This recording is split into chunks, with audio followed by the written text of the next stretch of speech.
En 2018, j'allais chaque week-end dormir chez mon père. Et un soir de week-end, chez lui, j'étais sur sa PS4, sur YouTube. Je regardais un let's play du youtubeur Ayub, qui s'appelait Pas Normal à l'époque. Mais bref.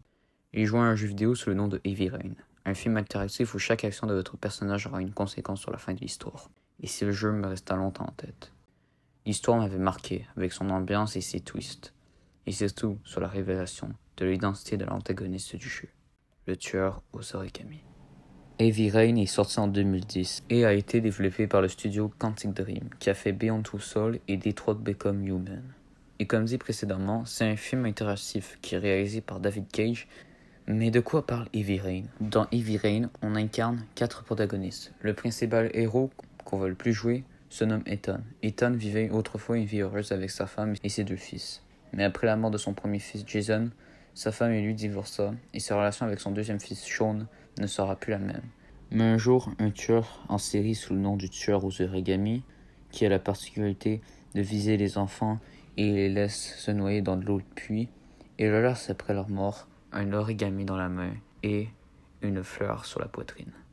Il kidnappera Sean et fera participer contre son gré Ethan à des défis mortels en échange de pouvoir revoir son fils vivant. Le deuxième protagoniste se nomme Scott Shelby, un détective privé qui a été chargé de retrouver le tueur aux origami.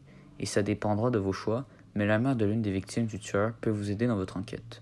Le troisième protagoniste se nomme Norman Jayden, un agent du FBI qui collabore avec la police pour trouver le tueur aux origami.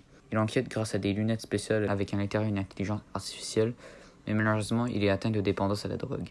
Et la quatrième protagoniste se nomme Madison. C'est une journaliste avec le même but que les autres protagonistes, et qui aidera Ethan à plusieurs moments de l'histoire, et qui aura une relation potentielle avec Ethan. Le jeu est énormément influencé par le milieu du cinéma. L'histoire est un vrai thriller qui rappelle beaucoup le film Taken avec Liam Neeson et les films Saw. Chaque personnage sont extrêmement intéressants, chacun a leur propre démon à combattre, et tous les mystères à propos du tueur aux origami est juste fou. En premier lieu, le jeu suppose que le tueur pourrait être Ethan, car il a souvent des blackouts, il ne se rappelle pas de ce qu'il fait, et il se pose lui-même la question s'il est le tueur. Mais est-ce que c'est vraiment lui? Je vais rien dire, car je veux que vous testez le jeu et que vous profitez de cette expérience unique. À comparer des jeux tels où la fin reste la même malgré vos choix, cette fois, vos actions ont réellement des conséquences, et vous auriez souvent des choix difficiles à faire dans ce jeu cruel. Ce sera à vous de faire votre propre chemin et de créer votre propre histoire. Heavy Rain a certes quelques défauts, comme certaines facilités scénaristiques, et pour certains les graphismes ont pu mal vieillir. Mais si pour moi ça reste encore de très bonne qualité, je n'ai qu'une envie ici de vous conseiller Heavy Rain, qui est une expérience unique. On est investi dans les histoires des protagonistes et on ne peut pas s'empêcher au moins de verser une petite larme. Le jeu est sur PS3, PS4, PS5 et PC. Je vous en supplie, jouez à Heavy Rain. On arrive à la fin de la vidéo. Merci d'avoir écouté ma mini-critique sur le jeu Heavy Rain. Dans la prochaine vidéo, on va reparler de comics et cette fois on va reparler de Spider-Man. C'était Zach, ciao.